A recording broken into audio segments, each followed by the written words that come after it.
సుమన్ టీవీలో మీ business promotions కోసం ఈ కింది నెంబర్ను సంప్రదించగలరు.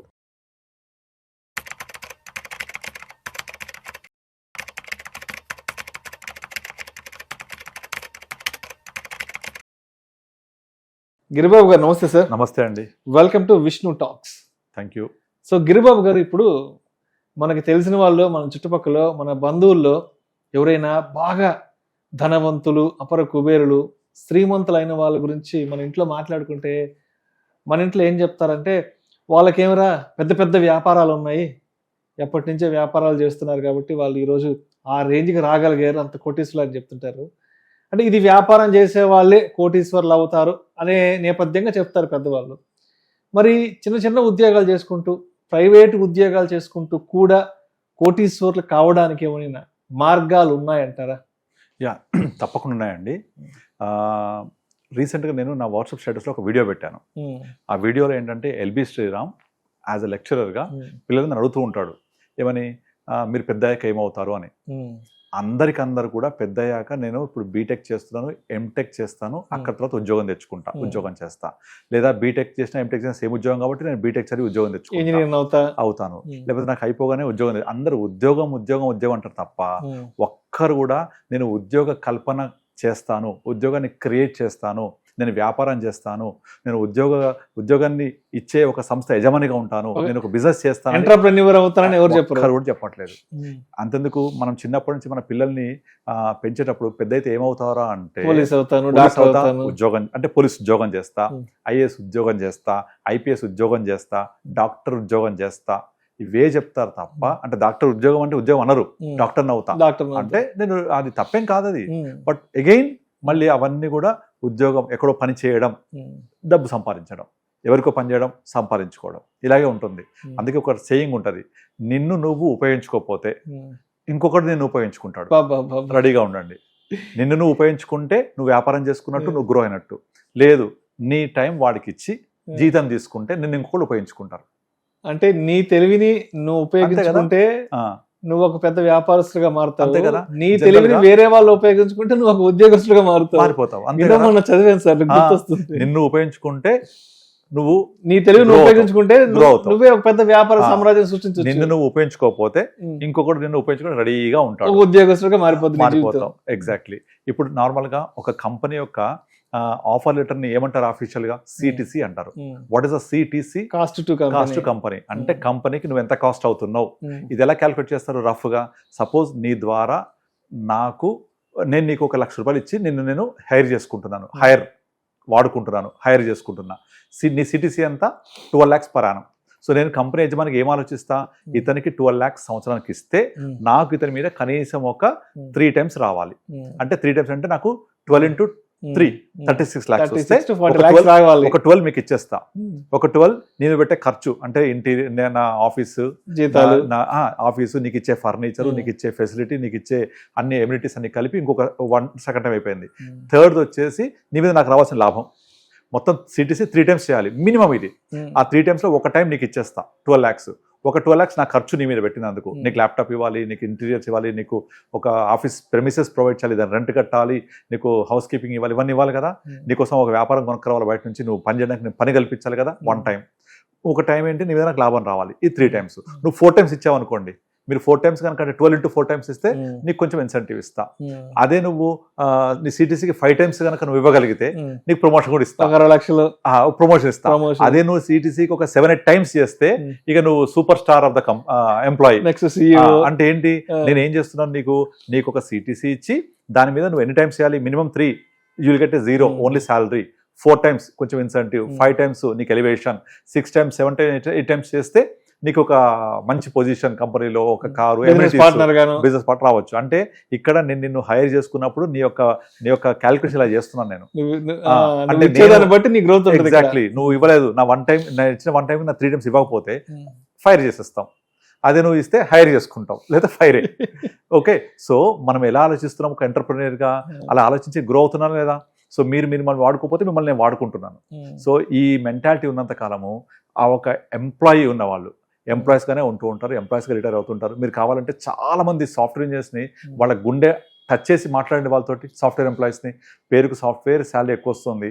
ఆ శాలరీ ఏం చేస్తున్నాం అంటే, నేను 55 వచ్చేప్పటి వరకల్లా హోమ్ లోన్ పూర్తయిన ఒక ఇల్లు, ఈఎంఐ పూర్తయిన ఒక కారు, ఒక 4 సార్లు వెకేషన్కి వెళ్ళి వచ్చి ఉంటాను, మా అబ్బాయి చదువుకుంటున్నాడు, ఈ లైఫ్ టైం నీడ్స్ ఫుల్ఫిల్ చేసుకునే ఒక పొజిషన్ ఉన్నానని చెప్తారు. కానీ ఆఫ్టర్ 55 తర్వాత పరిస్థితి ఏంటి అంటే, మనకు బ్రహ్మాండం చెప్తుంటారు కదా, పైన బట్ట కింద పొట్ట అని, ఆ టైప్ అయిపోతూ ఉంటారు. కానీ మీ యొక్క ఆర్థిక స్వేచ్ఛ ఎక్కడుంది? ఎప్పుడు వస్తుంది? జాబ్ అయిపోయింది కదా, సో మీకు హోమ్ లోన్ పూర్తిన ఇల్లు ఉంటే సరిపోయిందా? What about your food? మీరు 50 ఇయర్స్కి రిటైర్ అయిపోతే సాఫ్ట్వేర్ ఇంజనీర్స్, 55కి అయిపోతే మీరు ఇంకా 75-80 వరకు బతుకుతే మీకు ఎవరు మిమ్మల్ని ఫీడింగ్ చేయాలి? మీ యొక్క ఫైనాన్షియల్ రిక్వైర్మెంట్స్ ఎవరు ఫుల్ఫిల్ చేయాలి? సో ఇవన్నీ ఒక పక్క అయితే, మీరు ఒక కోటీశ్వరుడు అనే ఒక భావన, అంటే ఫ్రీడమ్ ఆఫ్ లైఫ్, ఒక టైం మన టైం మన కొద్దిగానే ఉంచుకోవాలి, మన టైం మన కోసం వాడుకోవాలి, ఇంకొకరి కోసం వాడొద్దు, 9 to 5 జాబ్ చేయొద్దు, నాకు ఒక ఆర్థిక స్వేచ్ఛ కావాలి. ఎక్కడి నుంచి వస్తాయి ఇవన్నీ? ఇవన్నీ కూడా కోటీశ్వరుడు భావన నుంచి వస్తాయి. ఒకసారి ఈనాడులో ఒక ఆర్టికల్ వచ్చింది, మనం చేసాం అది. సో కోటీశ్వరుడు కోటి కళ, ఆ కోటి కళ నెరవేర్చుకోవడం ఎలా? మనం ఎంప్లాయీగా ఉన్నాను, నేను జాబ్ చేస్తాను, మరి దీన్ని కోటీశ్వరుడు అవ్వలేకపోతానంటే అవ్వచ్చు. మీకు ముందు నుంచి ప్లానింగ్ ఉండాలి. సో మీరు అడిగారు కదా, ఇప్పుడు ఒక ఎంప్లాయీగా ఉన్న వాళ్ళు కోటీశ్వరులు అవ్వలేరు అంటే డెఫినెట్లీ అవ్వచ్చు. ఫస్ట్ ఆఫ్ ఆల్ అది అవ్వాలి అంటే వాళ్ళ మైండ్ సెట్ మార్చుకోవాలి. అదంతా కూడా మన మైండ్ సెట్లోనే ఉంటుంది. అందుకే రిచ్ డాడ్ పూర్ డాడ్ అనే ఒక బుక్ చదివితే అందులో అతను రిచ్ డాడ్ ఎలా ఉంటాడు, పూర్ డాడ్ ఎలా ఉంటాడు, అంతా కూడా మైండ్ సెట్లోనే ఉంటుంది. సో నేను ఇంతే, నా లైఫ్ ఇంతే, నా బతుకు ఇంతే, నేను ఎట్లే ఉంటాను అనుకుంటే అంతే ఉంటాం.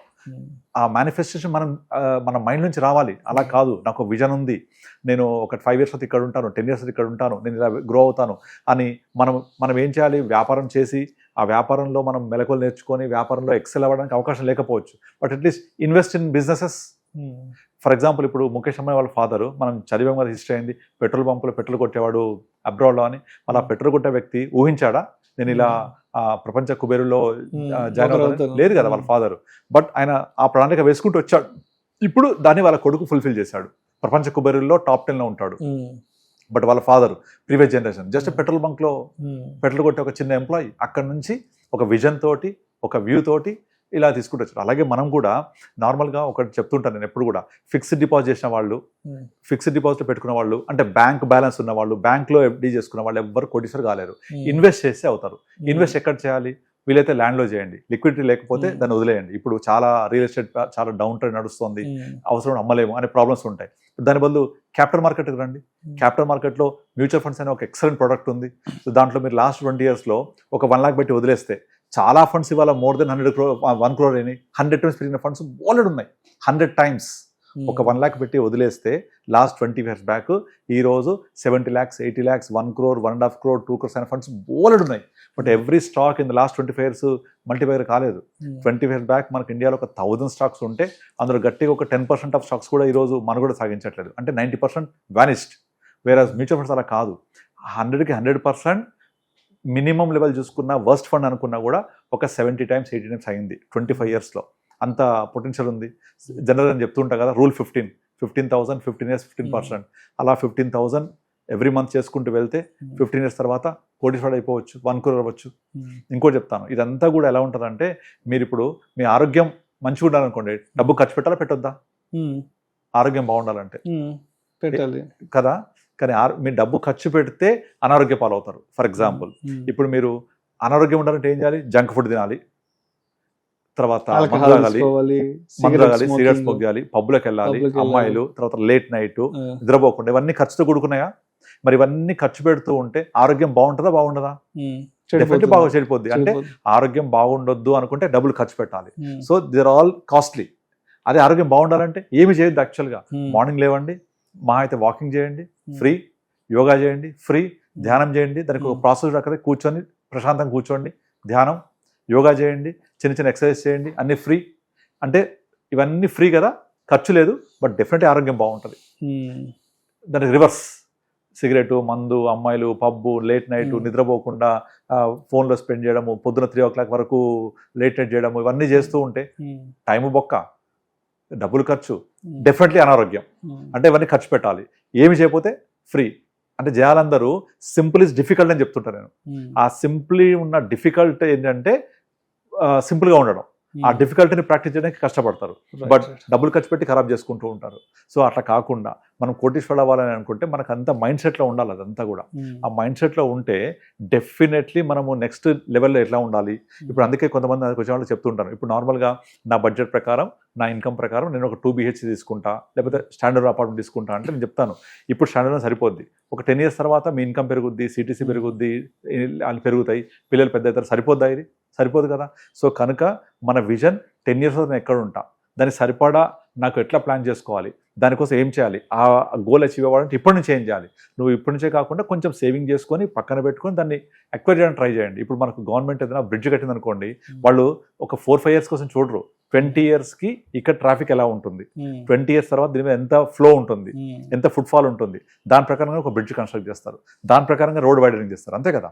ఒక 20 years తర్వాత వచ్చే చేంజెస్ బట్టి చేస్తారు. అలాగే మన లైఫ్ కూడా, మన ప్లానింగ్ కూడా, మీరు ఎంప్లాయీ అయినా సరే మనం ఏం కావాలని కోరుకుంటే డెఫినెట్లీ జరుగుద్ది అది. రైట్. సో అలా ఏం కావాలని కోరుకోవడంలోనే మన ఒక మైండ్ సెట్ ఉంటుంది. సో దానికోసం మీరు కష్టపడండి, వచ్చిన డబ్బుల్ని కొంచెం సేవ్ చేయండి. అలా కాదు నేను తీసుకెళ్ళి మొత్తం ఖర్చు పెట్టేస్తా, స్పెండ్ చేస్తా అంటే అక్కడే ఉంటాం. సో మీ లెక్కలు ఎక్సెల్లో ఉండాలి, ఆ ఎక్సెల్ లెక్కలన్నీ కూడా యాక్చువల్గా ఉండాలి. అంటే మీరు ఇన్వెస్ట్మెంట్ స్టార్ట్ చేయాలి, ప్లాన్ చేయాలి. Right sir, right sir. Thank you sir, thank you so much Giribabu గారు. అండి. కోటీశ్వరులు కావాలి, శ్రీమంతులు కావాలి, అపర కుబేరులు కావాలి అంటే కేవలం పెద్ద పెద్ద వ్యాపారాలు చేస్తేనే కాకుండా బస్ ఒక ప్రణాళికాబద్ధమైన, అంటే ఒక ఉద్యోగం చేసుకుంటూ ఒక ప్రణాళికాబద్ధమైన ఫైనాన్షియల్ డిసిప్లైన్ గాని అలవర్చుకుంటే డెఫినెట్ గా ప్రతి ఒక్కరు కూడా ఏం లేదు, కోటీశ్వరులు కావచ్చు. బిజినెస్ చేయకపోయినా బిజినెస్ లో ఇన్వెస్ట్ చేయండి, ఇన్వెస్ట్ చేయాలి. చాలు. అదొక మార్గం ఉంది కదా capital markets. Right. Nothing but that. Thank you sir, thank you so much. Thank you అండి.